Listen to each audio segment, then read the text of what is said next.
Bengaluru Hosur metro rail திட்டத்தை வரும் budget கூட்டத்தொடரில் மத்திய அரசு நிறைவேற்ற நடவடிக்கை எடுக்க வேண்டும் என ஒசூரில் மார்க்சிஸ்ட் கம்யூனிஸ்ட் கட்சி எம்பி சச்சிதானந்தம் வலியுறுத்தினார். கிருஷ்ணகிரி மாவட்டம் தமிழக கர்நாடக எல்லைப் பகுதியான ஜூஜுவாடி பகுதியில் மார்க்சிஸ்ட் கம்யூனிஸ்ட் கட்சி இளைஞர்கள் சார்பில் இருசக்கர வாகன பேரணி நடைபெற்றது. இதனைத் தொடர்ந்து ராம்நகர் அண்ணா சிலை பகுதி அருகே நடைபெற்ற பொதுக்கூட்டத்தில் மார்க்சிஸ்ட் கம்யூனிஸ்ட் கட்சி நாடாளுமன்ற உறுப்பினர் சச்சிதானந்தம், மாநில குழு உறுப்பினர் பத்ரி உள்ளிட்ட நிர்வாகிகள் கலந்து கொண்டனர். இதனைத் தொடர்ந்து செய்தியாளர்களை சந்தித்த நாடாளுமன்ற உறுப்பினர் சச்சிதானந்தம், கிடப்பில் போடப்பட்ட பெங்களூரு ஒசூர் மெட்ரோ ரயில் திட்டத்தை செயல்படுத்த வேண்டும் என்றும், ஒசூர் விமான நிலைய திட்டம் என்ற கோரிக்கை அவசியமானது என்றும் தெரிவித்தார். தொடர்ந்து அமைச்சரவையில் கொள்கை அறிக்கையை வாசிக்க வேண்டியது ஆளுநரின் கடமை என குறிப்பிட்ட அவர், அண்மை காலங்களில் தேசிய கீதம் இசைக்கப்படவில்லை, தவறான புள்ளி விவரங்கள் தெரிவிக்கப்பட்டுள்ளது என கூறி ஆளுநர் ஒரு அரசியல் கட்சி தலைவரை போல் நடந்து கொள்வதாக குற்றம் சாட்டினார். இவர் ஒரு அரசியல் கட்சி தலைவர் மாதிரி இன்றைக்கு ஆளுநர் நடந்து கொள்ளக்கூடிய நிலைமையை நம்ம பார்க்கிறோம். ஆகவே நம்ம இதுல அவர் வெளிநடப்பு பண்ணதுங்கிறது தமிழ் மக்களை அவமதிக்கக்கூடிய விஷயம் நான் பாக்குறேன். மார்க்சிஸ்ட் கம்யூனிஸ்ட் கட்சி அப்படிதான் பாக்குறேன். ஏன்னா தமிழ்நாட்டுல பாரம்பரியமாக ஒரு நிகழ்ச்சியை துவங்குகிற போது தமிழ்தாய் வாழ்த்தும், நிறைவடைகிற போது தேசிய கீதம் பாடுகிற வழக்கம் தமிழ்நாட்டுல எல்லா அரசு விழாக்களிலும் பின்பற்றப்படுது. ஆனா இவர் தேசிய கீதம் அந்த தான் துவக்கணும் அப்படின்னு சொல்றதுங்கிறது தமிழ்நாட்டினுடைய மரபை அவங்க கொச்சைப்படுத்துற மாதிரி, தமிழருடைய உணர்வை அவங்க இது பண்ற மாதிரி. இப்ப நீங்க சில மாநிலங்களுக்கே கொடிகள் இருக்கு. நீங்க கர்நாடகாவுக்கு ஒரு கொடி இருக்கு, மாநிலத்துக்குன்னு ஒரு கொடி இருக்கு, ஆந்திர பிரதேசத்துக்கு ஒரு கொடி இருக்கு. ஆகவே ஆந்திர அரசும் மாநில அரசும் அந்த கொடியை பயன்படுத்துவதை இவங்க போய் தடுக்க முடியுமா? தடுக்க முடியாது. அது அந்த மாநிலத்தினுடைய உரிமை. தமிழ்நாட்டில் அப்படி கொடி இல்லைன்னாலும் தமிழ்தாய் வாழ்த்துங்கிறது தமிழ் மக்களுடைய உணர்வு சம்பந்தப்பட்ட விஷயம். தமிழ் மண்ணை வணங்குகிறோம் என்பதுதான் தமிழ்தாய் வாழ்த்தினுடைய அடிப்படை. ஆகவே இது ஆளுநர் இவ்வாறு சட்டமன்றத்தை புறக்கணிச்சுட்டு போற செயல்ங்கிறத அவர் ஒரு அரசியல்வாதி போல நடந்து கொள்வதும் தமிழ் மக்களை புறக்கணிக்கிற நடவடிக்கை என்று நான் மார்க்சிஸ்ட் கம்யூனிஸ்ட் கட்சி சார்பாக சொல்ல விரும்புகிறேன். 5 ஆண்டுகளில் 10 லட்சம் கோடி ரூபாய் கடன், போதை கலாச்சாரம் ஆகிய 2 சாதனைகளும் திமுகவையே சாரும் என கரூரில் முன்னாள் அமைச்சர் எம்.ஆர். விஜயபாஸ்கர் விமர்சித்துள்ளார். கரூர் மாவட்டம் தான்தோன்றி மலைப்பகுதியில் மறைந்த முன்னாள் முதலமைச்சர் எம்ஜிஆரின் பிறந்தநாள் விழா பொதுக்கூட்டம் நடைபெற்றது. இதில் சிறப்பு அழைப்பாளராக கலந்து கொண்டு கூட்டத்தில் பேசிய முன்னாள் அமைச்சரும் அதிமுக கரூர் மாவட்ட செயலாளருமான எம்.ஆர். விஜயபாஸ்கர், 10 லட்சம் கோடி ரூபாய் கடன், போதை கலாச்சாரம் போன்ற சாதனைகளில் தமிழகம் இந்தியாவிலேயே முதலிடத்தில் இருப்பதாக விமர்சித்தார்.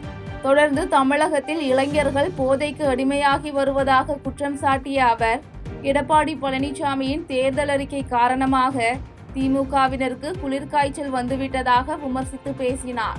2 நாளைக்கு முன்னாடி தேர்தல் வாக்குறுதி கொடுத்தார். திமுக காரனுக்கு பூரா குளிர்காய்ச்சல் வந்துருச்சு. நிறைய பேர் ஹாஸ்பிட்டலுக்கு போயிட்டு இருக்கான். ஏன் 2000 ரூபாய் கொடுக்கிறோம், மகளிருக்கு உதவித்தொகை 2000 ரூபாய் கொடுக்கிறோம் என்று அறிவித்திருக்கிறார்.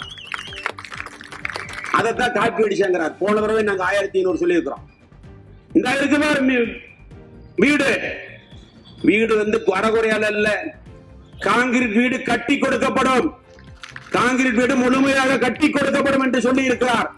சொன்னதை செய்யக்கூடிய அரசு அம்மாவுடைய அரசு, சொன்னதை மட்டுமல்ல சொல்லாததையும் செய்யக்கூடிய அரசு அதிமுக அரசு. லாலாபேட்டை பேருந்து நிறுத்தம் அருகே இருசக்கர வாகனம் மீது தனியார் டெக்ஸ்டைல் பேருந்து மோதி ஏற்பட்ட விபத்தில் குழந்தை உட்பட 3 பேர் உயிரிழந்த சம்பவம் சோகத்தை ஏற்படுத்தியுள்ளது. கரூர் மாவட்டம் பரளி கிராமத்தைச் சேர்ந்த விஜயகுமார் சௌந்தர்யா தம்பதியினர் இருசக்கர வாகனத்தில் தங்கள் குழந்தையுடன் புலியூர் நோக்கி சென்று கொண்டிருந்தனர். அப்போது லாலாபேட்டை பேருந்து நிறுத்தம் அருகே கரூரில் இருந்து வந்த டெக்ஸ்டைல் பேருந்து இருசக்கர வாகனம் மீது மோதி விபத்து ஏற்பட்டது. இந்த விபத்தில் பேருந்து சக்கரத்தில் சிக்கிய கணவன், மனைவி மற்றும் குழந்தை சம்பவ இடத்திலேயே உயிரிழந்தனர். இதுகுறித்த தகவலின் பேரில் சம்பவ இடத்திற்கு வந்த லாலாபேட்டை காவல் நிலைய போலீசார் உயிரிழந்தவர்களின் உடலை கைப்பற்றி பிரேத பரிசோதனைக்காக கரூர் அரசு மருத்துவமனைக்கு அனுப்பி வைத்தனர்.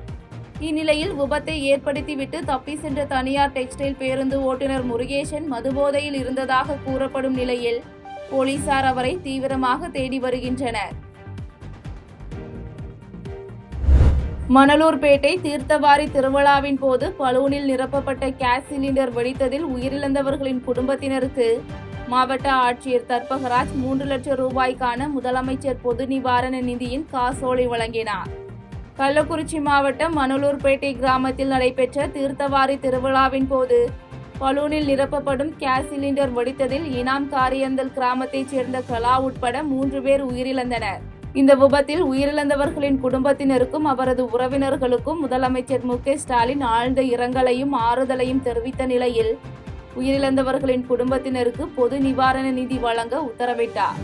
அதன் அடிப்படையில் கலாவின் குடும்பத்தினரை நேரில் சந்தித்து ஆறுதல் தெரிவித்த திருவண்ணாமலை மாவட்ட ஆட்சியர் தர்பகராஜ் முதலமைச்சரின் பொது நிவாரண நிதியில் இருந்து 3 லட்சம் ரூபாய்க்கான காசோலையை வழங்கினார்.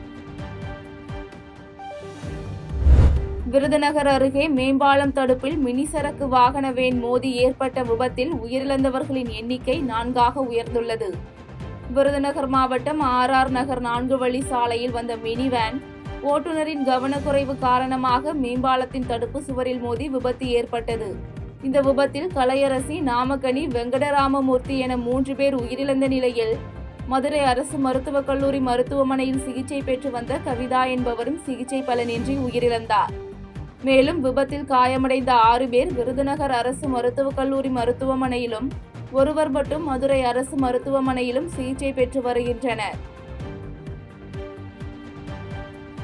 செய்திகளை உடனுக்குடன் தெரிந்து கொள்ள கீழ்க்கண்ட கேபிள் மற்றும் DTH நெட்வொர்க்குகளில் எம்நாடு செய்தி தொலைக்காட்சியை காணுங்கள். பாதகம் செய்பவரை கண்டால் நாம் பயம் கொள்ளலாகாது பாப்பா. மோதி முடித்துவிடு பாப்பா, அவர் முகத்தில் உமிழ்ந்துவிடு பாப்பா.